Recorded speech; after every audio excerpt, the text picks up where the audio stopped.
Here we are, disc golf fans. Here is the back nine coverage of the final round of the 2021 Discraft Great Lakes Open presented by Discraft, the world leader in disc sports. Brian Earhart here with Nate Perkins one more time.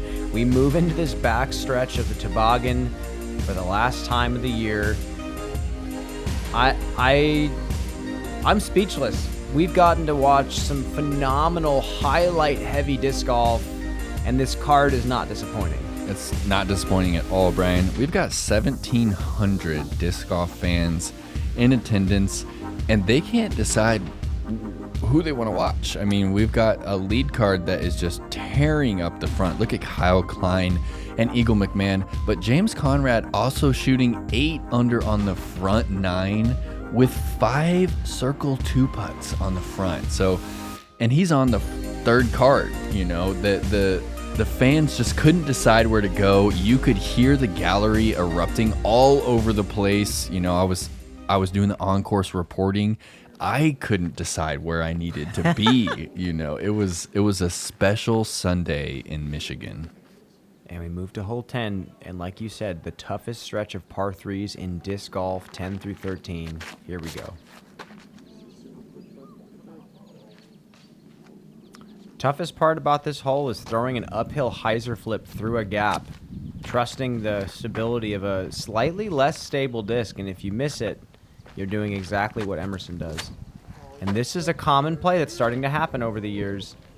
And Ricky knew he just had a little bit too much cut on that one. But he's stuck on the edge.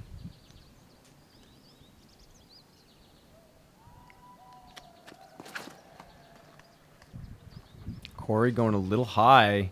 He snuck through everything yesterday. He kind of snuck through again.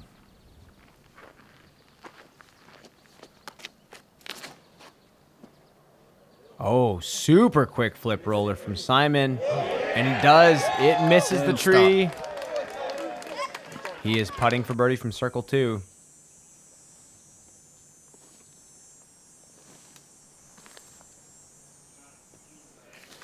Solid out from Emerson.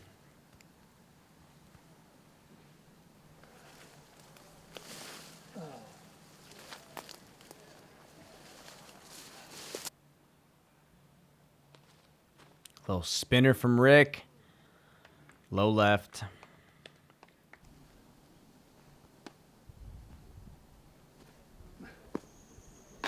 Oh, top nub right there.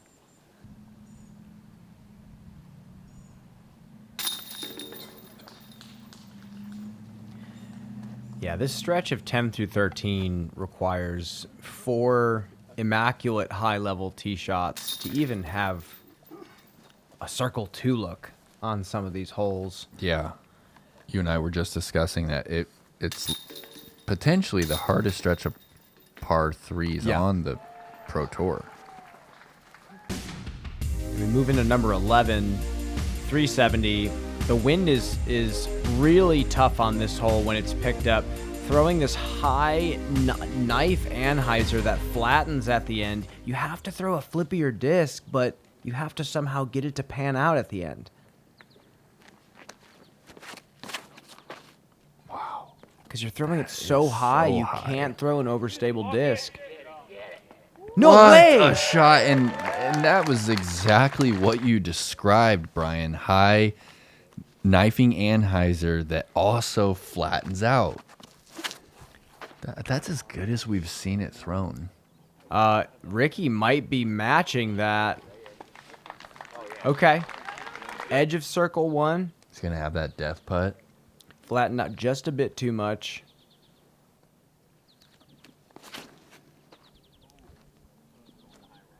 And I lost that one.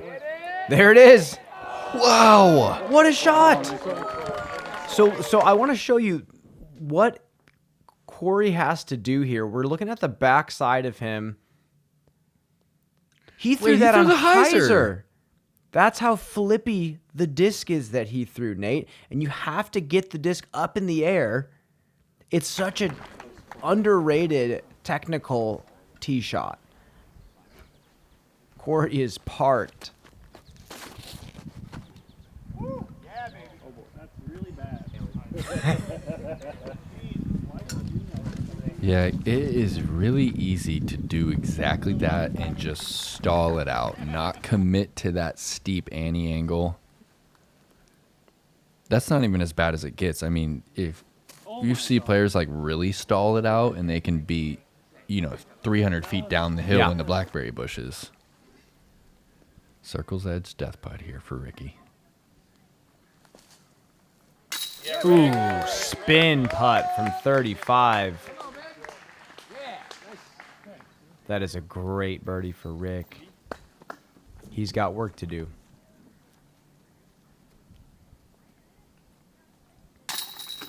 Wow, both Corey and Emerson are closer than that.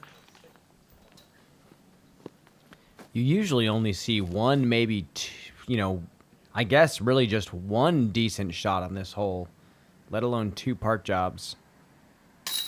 Corey almost acing it.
Hole number 12, 344 feet uphill push hyzer.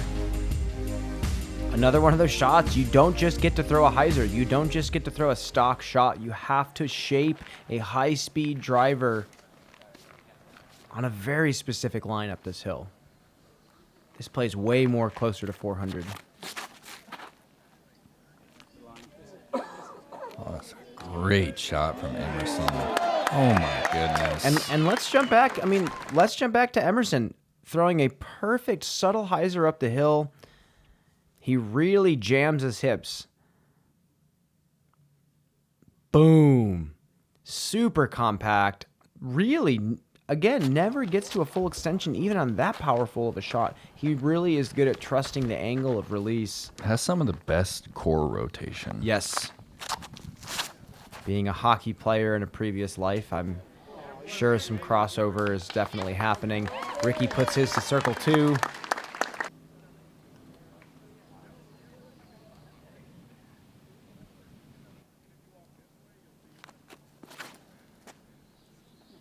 That looks... Oh, so no, close. Yeah, I niced him. That was the... that was the angle. Just needed to start it out a little more right.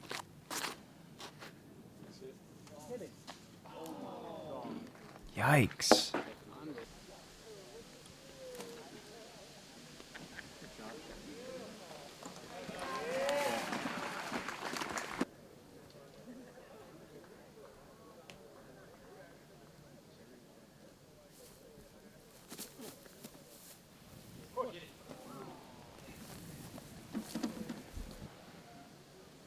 Here's Ricky for another birdie. Is he going to go to the spin putt again?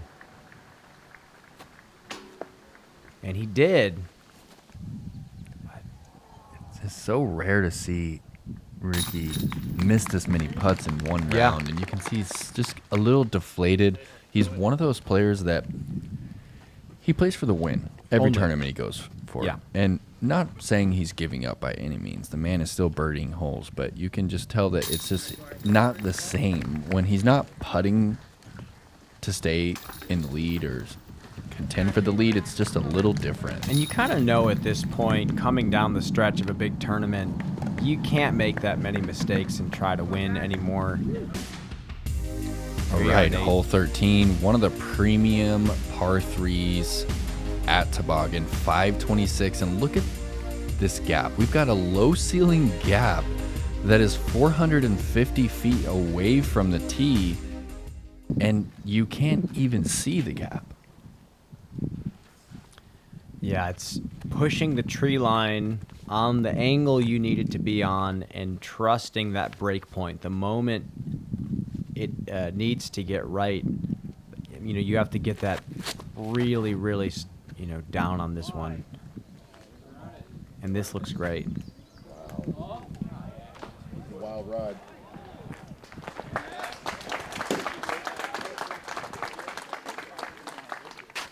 We'll have to wait and see. Couldn't quite tell if it made it out.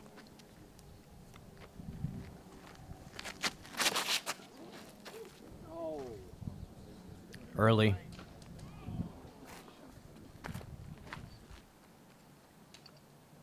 Still a tough approach even from back there.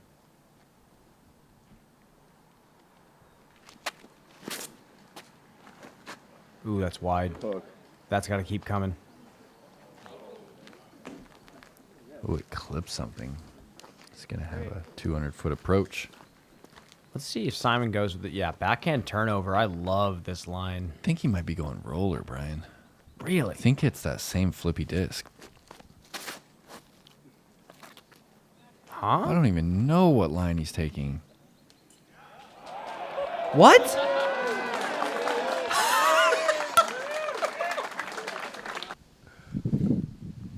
What was I don't that? know what that was. He That- looked like he was totally intentional in throwing that. Yeah, oh, he definitely was intentional. He found something on that right side that Oh. I haven't seen anyone else attempt.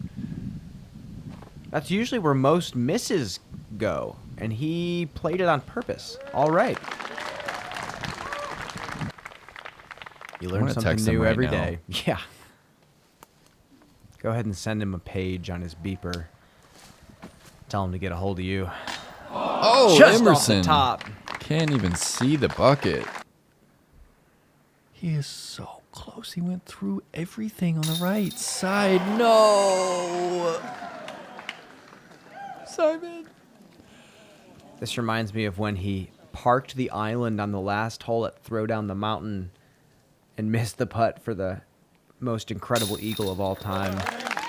Oh, yeah. That was sad. Many who saw that said it was the best disc golf shot that's ever been thrown. And he missed the putt for eagle after Is clearing that the one that's canyon. up on the cliff? Yeah. You shoot down the canyon And you throw you back shoot up. back up the canyon, par 4. Apparently, he went 600 plus feet over the canyon. And yeah, sad to say. In this game, preparation is everything. It gives you that edge to become something from nothing. Success is not by accident. Because you know, the course plays no favorites.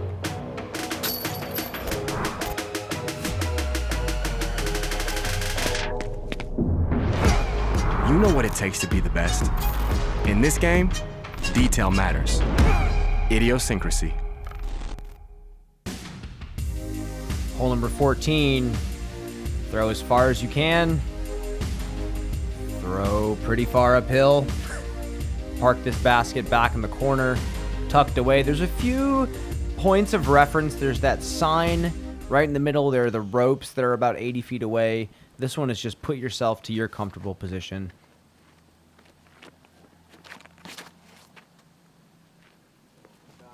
Simple hyzer flip from Emerson. Not trying to bite off too much. And a lot of players can throw to the upslope of the hill, but it's really the question if they want to actually do that and give themselves tougher footing. You want to be right at the base of the hill. It should come back. Oh.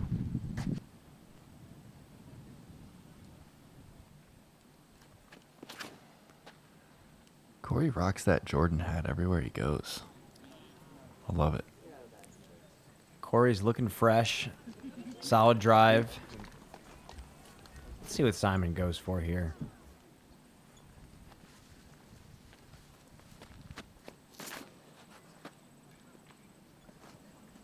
Love it. Oh.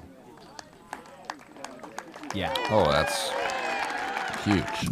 Pretty good. Is that Larry David? Yes, it is. I love curb. Ricky throwing a little low, tough footing there.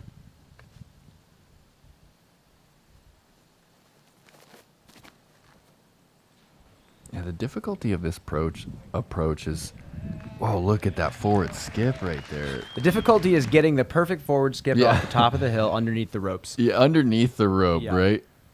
It's, you said it, there are a couple of, cues that sign the rope and everything, but you just can't quite determine where the pin is, and it's easy to hyzer left. No and matter get how into many that times rough. you've played it. And as you can see, these players do know where the pin is. We have 3 birdie looks. Ricky running the basket on that one. He gave it such a good bid.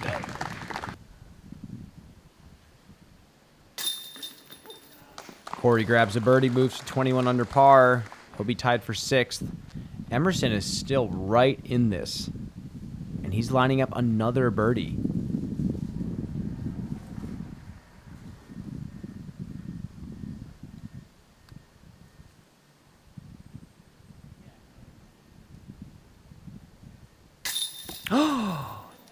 No!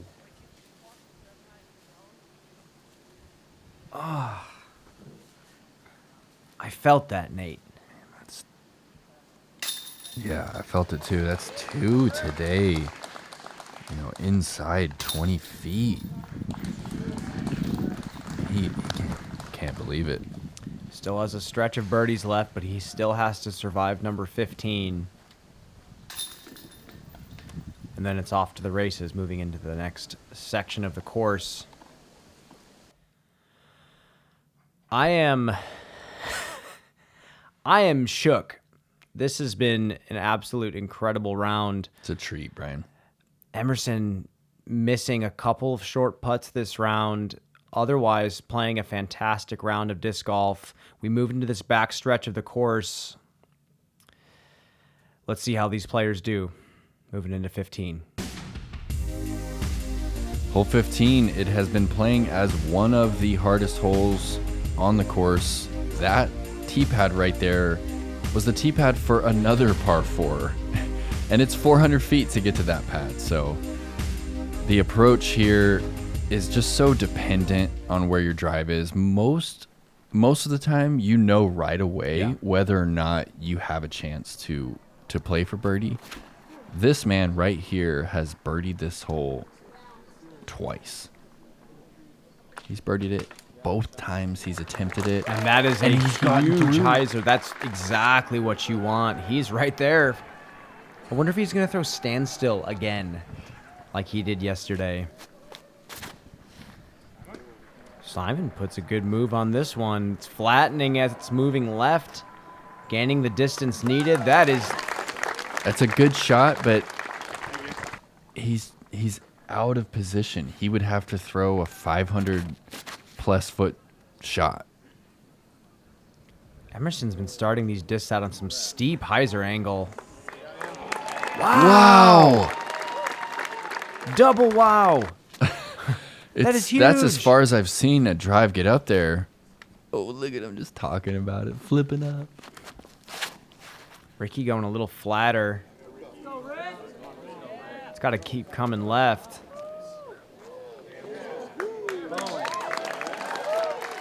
That is... Ezra is disgusted at how far those drives went. Simon is 515 feet to the pin here. Around that first tree. No way. Is that flexing? What a shot! That is sick. He's right outside the circle. He So- went a... Corey's going with an approach. He's 467 to the pin. Oh, he crunched it. I felt it on that one. And that's going to skip, too. He That's is three going 3 birdies in a for row. 3.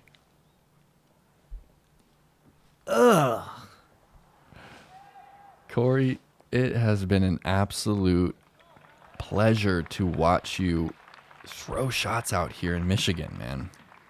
It's the perfect facility to showcase his skill set. Emerson is looking at the pin. No, he slips. You couldn't put your disc in a better spot. He was looking straight down the tunnel. At least he's pin high, looking at the basket, laying up for a 4, which still takes strokes in the field. Oh, no. There's a fucking hole there.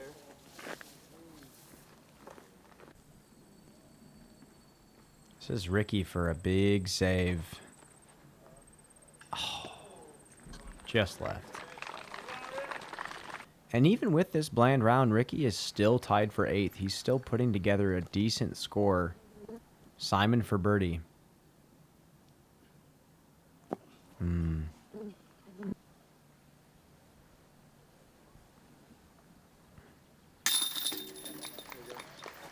Par for Emerson. We still haven't gotten to Corey's shot yet. To be able to look back and say that you birdied this hole 3 times. He should get some sort of cash bonus. Give him a... Just give him 500. Give him a gold star. Give him 3 gold stars. Wow. Platinum. The Firebird has changed my life. I think that without the commitment shown to me from Innova to make this disc in 2015, I would never have made the leap to take my game to a level where I can call myself a US champion, a top 10 player in the world. In my mind, the Firebird is the greatest disc ever made. Hole 16, 396 feet, dead straight. It's one of the more straightforward holes in the course. Yeah, it's pretty technical still. The gap is like 30 feet across, and there's enough airspace that if you get the nose angle wrong at all, it can just exaggerate it and take you away from the pin.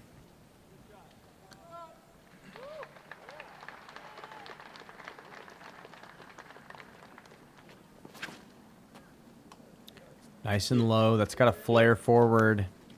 He wanted just a hair more nose up hyzer on that one.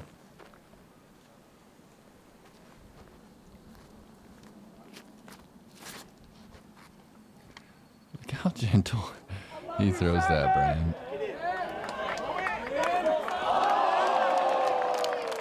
Let's jump back on this shot. This is the smoothest This release. is all intuition at this point. This is him playing catch. He's not thinking about form. This is just all wrist and upper body. He's so balanced. He almost keeps that 90-degree angle the entire way.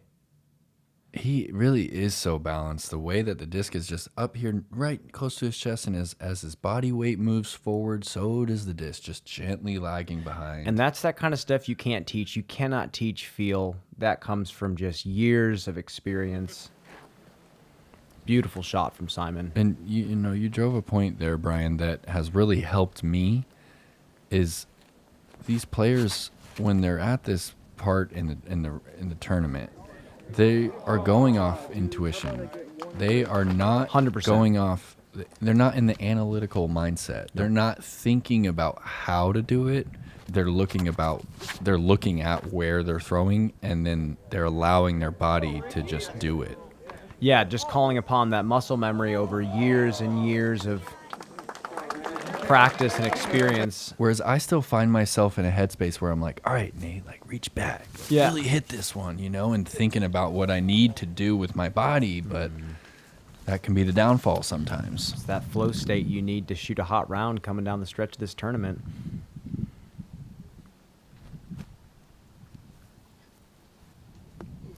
Emerson sticks his to about 15. Here's a birdie look.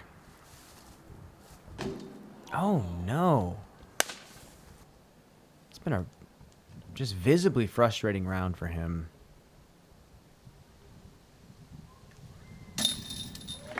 Yeah, Corey.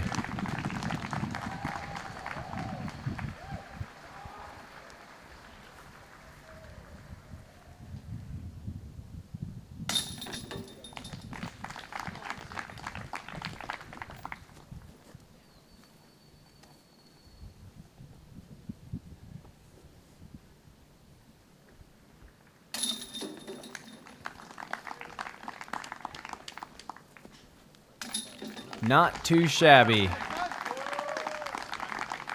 The disc was flying about 20 miles an hour. It was the slowest shot.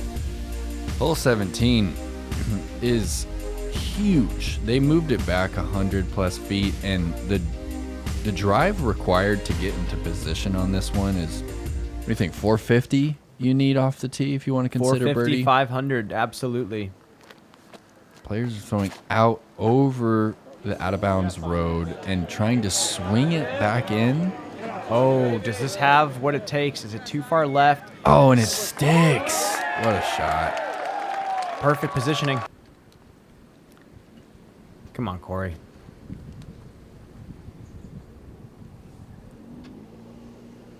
Tied for 5th.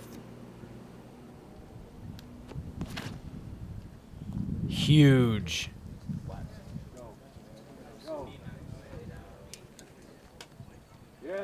Yep. We saw him go standstill from there, Brian. I'm curious if he's going to give us another one. He very well might. Ooh, Emerson look at this hyzer really flip. connected with that one. Oh my gosh, Brian. He just threw it like 100 feet further than Corey. He threw that on like a 50-degree hyzer, and I almost got up to flat.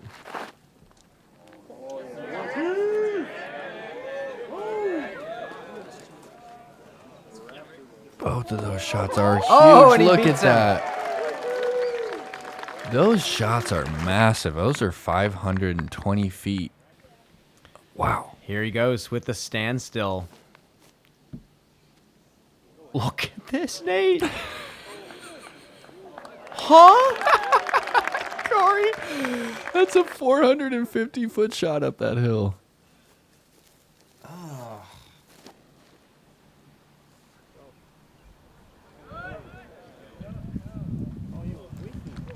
Simon might be on the edge of circle 1. And again, Simon gives us the reference point for Corey's shot. Pretty far. Explorer from Emerson needs to sit down. Okay, it Yeah. does. He's going to have a death putt, but got a birdie look. It's a big shot from Ricky. I just really love the change on this hole, now making the players come into this green with driver more than likely, which is very challenging. Put some turn on it. Yeah. Yep. Circle 1's edge. Here's Simon from 40.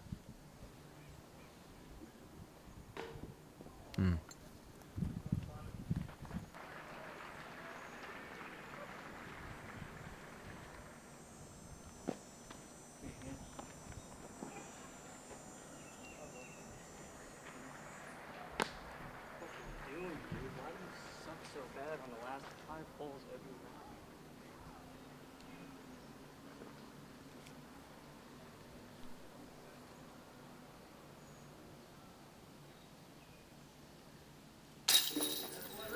That's a great birdie. Yeah, that's a pride birdie at this point. That's just trying to finish the tournament off with some solid numbers.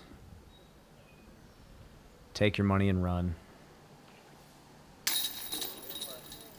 Emerson jams the par. That's a hard putt right there. When you miss a putt by 2 feet to the right, it's hard to come back and hit the next one with confidence.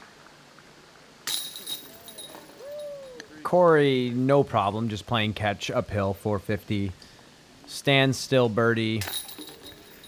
And, He and is- again, Brian, if we could have some sort of style points, added to the scorecard in some way, or I Corey know. would take it on 17 with the standstill birdie. And we move into 18, Nate. Just an infamous hole in this sport. It's birdieable. It's not the hardest hole out here, but it's Got to throw a good yeah, shot. you got to throw a great shot. You got to rip a forehand. It's like a 425-foot forehand shot, I would say. And Corey is inside circle 1 looking at it. it's not easy to get up there. Corey is shaping up to make a push for sole third place if he makes that putt. Ricky also matching.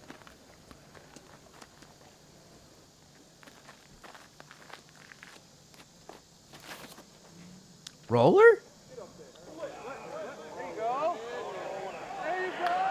Okay. Wow, he can do it all. That's so hard to lay it down with this early gap, and it takes so much trust with the out of bounds there on that left side. Emerson going pure turnover. He's put himself to about 40, and this is his final putt of the tournament. Just top nub. And you heard him say it on 17. Tough finish for him.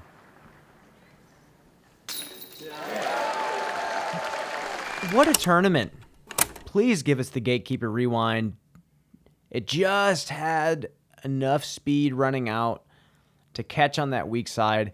Corey Ellis has just put himself in solo third. I am so proud to call him a teammate. What a tournament for him.